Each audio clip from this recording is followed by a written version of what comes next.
अब हम लोग देखेंगे relational database management. Relational database management जहाँ पे हम डाटा को स्टोर करते हैं और जो डाटा स्टोर होता है वो अलग अलग टेबल्स में स्टोर होते हैं और इन टेबल को आपस में रिलेट भी कर सकते हैं, लिंक कर सकते हैं किसी कॉमन फील्ड के थ्रू।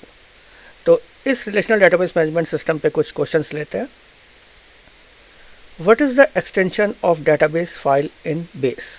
तो बेस में जो फाइल बनती है उसका एक्सटेंशन क्या होता है? फाइल नेम के बाद जो उसका एक्सटेंशन होता है 3 कैरेक्टर का, what is that extension? The answer is ODF. ODF stands for open document format. Open document format यानी कि ऐसा डॉक्यूमेंट जिसका फॉर्मेट इस प्रकार का है कि वो कहीं पे भी किसी के साथ भी वो अटैच हो सकता है। तो ओपन डॉक्यूमेंट फॉर्मेट ये उसका फुल फॉर्म है ODF। अब राइट साइड में एक विंडो है डेटाबेस। जब हम क्लिक करते हैं तो हमारे सामने 4 ऑप्शन आते हैं। Which object of database is hidden behind the question mark? तो डेटाबेस के 4 ऑब्जेक्ट होते हैं, टेबल, फॉर्म्स, रिपोर्ट्स और चौथा ऑप्शन हिडन है। What is that fourth option? And the answer is queries. तो टेबल में डाटा स्टोर होता है, क्वेरीज क्रिएट किए जाते हैं टेबल से डाटा देखने के लिए, यानी कि हमें कोई पर्टिकुलर डाटा उठा के देखना है, सारे डाटा नहीं देखने हैं, तो हमें जो चीज़ जो डिमांड है डाटाबेस से उसको हम क्वेरीज के फॉर्म में लिखते हैं। फॉर्म्स का यूज़ करते हैं एक प्रॉपर इंटरफेस बनाने के लिए जिसके थ्रू हम डाटाबेस में डाटा को एंटर कर सकें।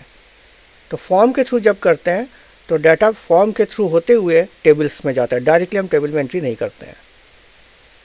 और द फोर्थ इज रिपोर्ट्स। तो जब हमें टेबल में से इंफॉर्मेशन उठा के किसी के सामने प्रेजेंट करना है तो रिपोर्ट्स के फॉर्म में प्रेजेंट करते हैं। So these are the 4 database objects. Data dash means that the data is accurate and consistent in the database. तो डेटाबेस की एक खास बात होती है, एक खास प्रॉपर्टी होती है और उस प्रॉपर्टी का नाम यहाँ पे देना है, जिसका मतलब है कि द डाटा इज़ एक्यूरेट, कि जो भी डाटा इसमें है वो एक्यूरेट है, सही है, एंड कंसिस्टेंट यानी कि वो इन्फॉर्मेशन हर जगह सेम है। ऐसा नहीं कि उस टॉपिक के बारे में कहीं पे कुछ लिखा हुआ है और कहीं पे कुछ और। तो कंसिस्टेंट मीन्स सेम होना, एक्यूरेट मीन्स सही होना। तो कौन सी प्रॉपर्टी ये बताता है कि ये एक्यूरेट और कंसिस्टेंट होगा? That property is called data integrity. Integrity मतलब डाटा बिल्कुल एक्यूरेट है और कंसिस्टेंट है।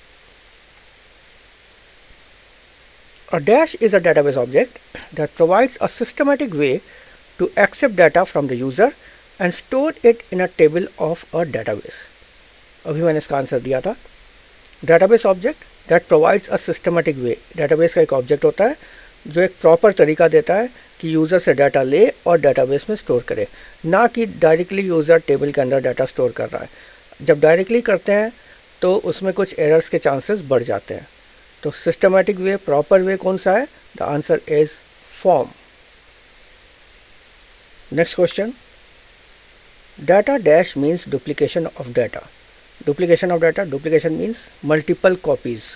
एक ही डाटा के अगर मल्टीपल कॉपीज हो जाते हैं तो उसको बोलते हैं डुप्लीकेशन। तो which word means duplication of data? The answer is redundancy. Data redundancy means duplication of data. Okay, so what is data redundancy? Data redundancy means duplication of data or having multiple copies of same data. एक ही data के multiple copies हो जाने को हम data redundancy बोलते हैं। और ये डाटाबेस, इस डाटाबेस जो होता है वो रिडंडेंसी को हटाता है। Redundancy is a disadvantage of not having database. अगर डाटाबेस नहीं है तो हमारा डाटा रिडंडेंट होगा। What do we call the structures in an RDBM which is use to store similar type of records? तो रिलेशनल डेटाबेस मैनेजमेंट सिस्टम में हम उस स्ट्रक्चर को क्या बोलते हैं जिसका काम होता है एक प्रकार के रिकॉर्ड्स को स्टोर करना, यानी कि स्टूडेंट्स के रिकॉर्ड को स्टोर करना या बुक्स के रिकॉर्ड्स को स्टोर करना या एम्प्लॉय के रिकॉर्ड्स को स्टोर करना। तो जिस स्ट्रक्चर के अंदर हम सारे रिकॉर्ड्स को स्टोर करते हैं उन्हें क्या बोलते हैं? The answer is tables. तो डेटाबेस में टेबल्स होता है, टेबल्स में रिकॉर्ड्स होते हैं और रिकॉर्ड्स जो होता है it's a composition of multiple fields. A primary key is a unique value that identifies a dash in a table. Primary key उस फील्ड को बोलते हैं जो कि रिकॉर्ड में यूनिक होता है और उसी से हम किसको आइडेंटिफाई करते हैं? द आंसर इज रो या रिकॉर्ड। तो प्राइमरी की से रो या रिकॉर्ड आइडेंटिफाई होता है, वो एक यूनिक की होता है, और प्राइमरी की कभी भी ब्लैंक नहीं हो सकता। जैसे स्टूडेंट रिकॉर्ड में एडमिशन नंबर या रोल नंबर प्राइमरी की हो सकता है। यूनिक वैल्यू वो वैल्यू होती है जो किसी और का नहीं हो सकता। Data types in open office base are broadly classified into dash categories. तो जब भी हम टेबल्स के अंदर फील्ड्स बनाते हैं तो हमसे पूछता है कि जो फील्ड होगा वो किस टाइप का होगा। तो कितने तरीके के डाटा टाइप्स होते हैं, मेन डाटा टाइप, उसके बाद उसके सब कैटेगरीज होती है। तो मेन डाटा टाइप कितने तरीके के होते हैं? 5 कैटेगरीज। न्यूमेरिक टाइप जिसमें हम जैसे नंबर स्टोर करना हो, अल्फ़ा न्यूमेरिक टाइप जिसमें अल्फ़ाबेट और नंबर दोनों स्टोर हो सकते हैं, बाइनरी टाइप इसमें हम फाइल स्टोर करते हैं, डेट, टाइम और अदर वेरिएबल टाइप्स, ये 5 तरीके के डाटा टाइप्स होते हैं। Dash data type is use for storing photos, music files etcetera. तो कौन सा डाटा टाइप फोटोज़ और म्यूजिक फाइल को स्टोर करने के लिए होता है? Binary data type. तो बाइनरी डाटा टाइप में हम फोटोज़, म्यूजिक फाइल्स और इस तरीके के डाटा जो कि हमारे नंबर टाइप या अल्फ़ा नंबर टाइप में स्टोर नहीं हो सकते। A dash is a set of information made up of fields stored in your database about one of the items। तो सेट ऑफ इंफॉर्मेशन का समूह जो कि फील्ड्स से मिलके बनते हैं, छोटे छोटे फील्ड से, और ये एक आइटम के बारे में सारा इंफॉर्मेशन रखते हैं। तो इसके लिए आंसर है a record. A record is a set of information made up of fields stored in your database about one of the items। Point to be noted, column in a table represents a field. तो एक table होता है तो ऊपर से नीचे जो values लिखी होती है वो कॉलम में लिखी होती है, उसको हम फील्ड बोल सकते हैं या डेटाबेस के लैंग्वेज में बोलते हैं एट्रीब्यूट। और जो रो लेफ़्ट टू राइट जो हमारा हॉरिजॉन्टल चल रहा है उसमें वैल्यूज़ लिखी होती है, अलग अलग फील्ड्स होते हैं। तो row in a table represents a record और a tuple. The option which provides you series of dialog box asking you to choose the option fields to create a table is known as। तो जब आप table create करने वाले होते हैं तो आपके पास कुछ ऑप्शंस आते हैं, उसमें से एक ऑप्शन होता है जिस पर क्लिक करने पे वो आपको सीरीज़ ऑफ डायलॉग बॉक्स, अलग अलग डायलॉग बॉक्स आपके सामने आता है, और हर डायलॉग बॉक्स में आपसे कोई ना कोई क्वेश्चन पूछे जाते हैं, और आप जब उनका जवाब देते हैं तो फाइनली आपका टेबल आपके हिसाब से क्रिएट हो जाता है। तो ये ऑप्शन आपको किस बटन या किस ऑप्शन को प्रेस करने पे मिलेगा? कौन सा ऑप्शन आपको series of dialog box provide करेगा? The answer is table wizard. Table wizard. What are the 2 categories for creating a table using wizard? तो अगर आपको टेबल बनाने हैं और आपने विज़ार्ड का यूज़ किया है तो वो 2 कैटेगरीज आपको देता है कि कौन से कैटेगरीज किस टाइप का टेबल बनाएंगे। तो वो कैटेगरीज हैं बिजनेस एंड पर्सनल। तो बिजनेस में बिजनेस रिलेटेड बिजनेस टाइप के टेबल होंगे, और पर्सनल में पर्सनल टेबल होंगे, फ्रेंड्स के नाम और जो पर्सनल आपके इंडिविजुअल हॉबीज से रिलेटेड टेबल्स होते हैं। A dash is a unique value that identifies a row in a table. Primary key. A dash value can be set for a field if user don't provide any value while entering the values in the table। तो जब आप table पे values input कर रहे हैं और हम चाहते हैं कि अगर यूज़र अगर उस फील्ड में कोई वैल्यू ना डाले तो उसके पास ऑटोमेटिकली कोई वैल्यू उसमें आ जाए, तो ऐसे वैल्यूज़ को क्या बोलते हैं? किस तरीके का वैल्यू होगा जो खुद ब खुद आ जाएगा? This is called default value. A default value can be set for a field if user don't provide any value while entering the values in the table। Default मतलब बेसिक या बाय डिफ़ॉल्ट, जो कि अगर आप कोई value नहीं enter करते तो डिफ़ॉल्ट मान लिया जाएगा कि यही वैल्यू है। Dash is use to maintain accuracy and consistency of data in a relationship. Relationship देखिए, जब टेबल्स होते हैं तो टेबल्स को रिलेशन बोलते हैं और आपस में लिंकिंग को बोलते हैं relationship. It is use to maintain accuracy and consistency of data in a relationship. तो एक टेबल में से हम दूसरे टेबल को लिंक कर देते हैं और हम चेक करते हैं कि दोनों में डाटा जो है वो कंसिस्टेंट है कि नहीं। एग्जांपल दे रहे हैं कि मान लेते हैं आपके पास एक स्टूडेंट टेबल है जिसमें स्टूडेंट के एडमिशन नंबर है, और जब हम फ़ीस टेबल हम बना रहे हैं तो जो एडमिशन नंबर फ़ीस टेबल में होंगे वो एडमिशन नंबर स्टूडेंट टेबल में होना ज़रूरी है।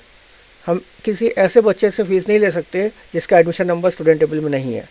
तो इसको मेंटेन करने के लिए जो फीचर होता है that is called referential integrity. Referential integrity यानी कि दूसरे टेबल से रेफरेंस लेके चेक कर रहे हैं कि डाटा कंसिस्टेंट है कि नहीं। और ये इसका एक कॉन्सेप्ट फॉरेन की का कॉन्सेप्ट होता है। जब हम एक टेबल के प्राइमरी की को दूसरे टेबल में यूज़ करते हैं तब वो रेफरेंशियल इंटीग्रिटी बनता है। इन base data can be linked between two or more tables with the help of primary key and dash key constraint। तो इन बेस जो हमारा सॉफ्टवेयर है जिस पे हम डाटाबेस मेंटेन करते हैं, तो इसमें दो टेबल के बीच में अगर लिंक करना है तो हम उसके लिए प्राइमरी की यूज़ करते हैं और दूसरा फॉरेन की एंड फॉरेन की कंस्ट्रेंट्स। तो ये देखिए फॉरेन की का एग्जांपल, एक टेबल है स्टूडेंट जिसमें student ID first name last name course ID है, और एक दूसरा टेबल है कोर्स आईडी कोर्स नेम। तो स्टूडेंट आईडी में जो कोर्स आईडी है जिसमें कोर्स के कोड लिखा हुआ है वो कोर्स के टेबल से आ रहा है। पहले कोर्स टेबल में कोर्स क्रिएट होगा, फिर ही हम किसी स्टूडेंट को उस कोर्स को दे पाएंगे। तो कोर्स आईडी टेबल में जो कोर्स आईडी है वो प्राइमरी की है, लेकिन स्टूडेंट टेबल में वही फॉरेन की है। रिलेशनल डेटाबेस मैनेजमेंट सिस्टम में दूसरा क्वेश्चन देखते हैं, which property of RDBMS helps to save time as there is no need to enter the same data in separate tables, reduces data entry errors, summarize data from related tables। तो RDBMS की कौन सी property है जो ये तीनों काम में हेल्प करता है कि आपका टाइम बचाता है, रिड्यूस डाटा एंट्री एरर्स कि आपके डाटा एंट्री करते वक्त एरर्स कम से कम हो, और जो भी आपका डाटा अलग अलग टेबल में है उससे समरी भी बना सके। तो कौन सी property of RDBMS helps us to do these things? The answer is creating relationship. तो हम अलग अलग टेबल्स में रिलेशन बना सकते हैं, लिंक कर सकते हैं, और जब एक बार लिंक हो जाता है तो हमारा टाइम भी बचता है, हमारे एरर भी कम होते हैं और समरी भी जल्दी निकल सकती है। अब रिलेशनशिप कई तरीके के हो सकते हैं, 1 to 1, 1 to many और many to many। तो जो अगला एग्जाम्पल है, इस एग्जाम्पल देख के बताइए कि ये कौन सा रिलेशनशिप बताया जा रहा है। एक कंट्री टेबल है और एक कैपिटल टेबल है। तो क्या एक कंट्री के अगेंस्ट में कई कैपिटल हो सकते हैं? तो वो हो जाएगा 1 to many। क्या कई कंट्री के एक कैपिटल हो सकता है? वो हो जाएगा many to 1। और क्या एक कंट्री का एक ही कैपिटल होगा? Then it is 1 to 1। Which type of relationship is there between the above table? The answer is 1 to 1। Which type of relationship is between student table and subject table और employ table and salary table? तो कोई student है और उसके कितने subjects, और दूसरी तरफ एक टेबल है सब्जेक्ट्स का। तो स्टूडेंट आईडी क्या एक ही बार दिखाई पड़ेगा सब्जेक्ट टेबल में, या एम्प्लॉय टेबल है और दूसरी तरफ सैलरी टेबल है तो एक एम्प्लॉय टेबल में उसकी एम्प्लॉय आईडी होगी, सैलरी टेबल में भी उसकी आईडी बार बार आएगी। तो यहाँ पे रिलेशनशिप कौन सा होगा?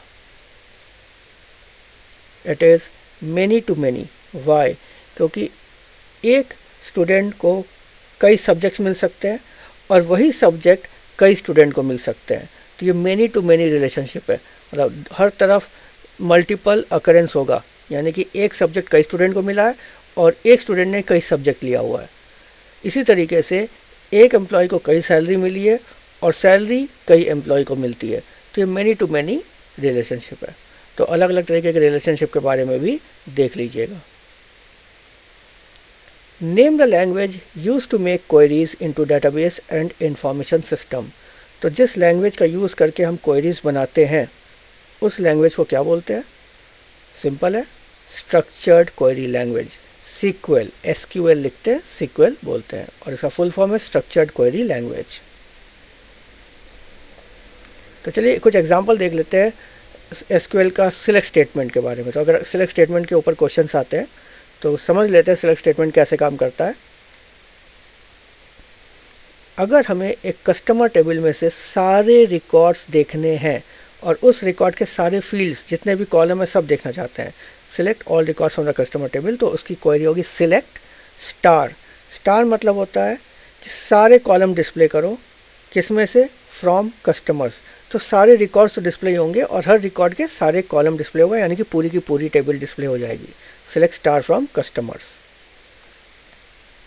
अगर हमें कस्टमर टेबल में से कुछ ही कॉलम्स को रिटर्न करने हैं, रिकॉर्ड्स हो सकते हैं हमारे पास 10 कस्टमर के रिकॉर्ड हैं, लेकिन उनकी इन्फॉर्मेशन क्या है, उनके इन्फॉर्मेशन कस्टमर नेम हो सकता है, उनकी सिटी हो सकती है, उनका फ़ोन नंबर हो सकता है, एड्रेस हो सकता है, बहुत सारी डिटेल हो सकते हैं, लेकिन हमें उनमें से केवल 2 ही डिटेल देखनी है।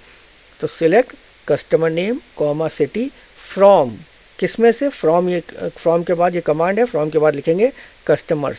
कस्टमर नेम सिटी फील्ड के नेम है और कस्टमर्स क्या हुआ, टेबल का नाम है। अब select star from customers where country equal to Mexico. अब ये जो आपको दिखाई पड़ रहा है, यहाँ पे हम कुछ रिकॉर्ड्स को देखेंगे, सारे रिकॉर्ड नहीं देख रहे हैं, हम उन्हीं रिकॉर्ड को देख रहे हैं जहाँ पे कंट्री किसके बराबर है, मेक्सिको। तो जो जो कस्टमर मेक्सिको के हैं हमें उनके रिकॉर्ड देखने हैं। स्टार मतलब है ऑल फील्ड्स, जितने भी फील्ड्स हैं, जितने भी कॉलम है, सब डिस्प्ले करो। Select star from customers where country equal to Germany and city equal to Berlin. तो अब हम 2 कंडीशन यहाँ पे आपस में कंबाइन कर लिया है कि कंट्री जर्मनी होनी चाहिए और सिटी बर्लिन होनी चाहिए। तो ये दोनों कंडीशन जहाँ पे मैच करेगा उन्हीं रिकॉर्ड्स को डिस्प्ले करेगा। सिलेक्ट स्टार फ्रॉम कस्टमर्स और कंडीशन देने के लिए लगाते हैं वेयर क्लॉज, WHERE, और उसके बाद 2 कंडीशन आपस में मैच करने हैं, दोनों ही कंडीशन होने चाहिए, then it is and. Select star from customers order by country. Order by तब हम यूज़ करते हैं जब हमें अपने रिकॉर्ड्स को सॉर्टेड करना है या सॉर्टेड ऑर्डर, असेंडिंग या डिसेंडिंग ऑर्डर में हमें डिस्प्ले करना है। तो select star from customers order by country, यानी कंट्री के आधार पे हमें इसको सॉर्ट करना है। तो जो कंट्री अल्फ़ाबेटिकली सबसे पहले आएगा डिक्शनरी में वो रिकॉर्ड पहले दिखेंगे और Z वाली कंट्री सबसे एंड में आएगा। इस तरीके से अरेंज हो जाएगा। Next chapter, accessibility options.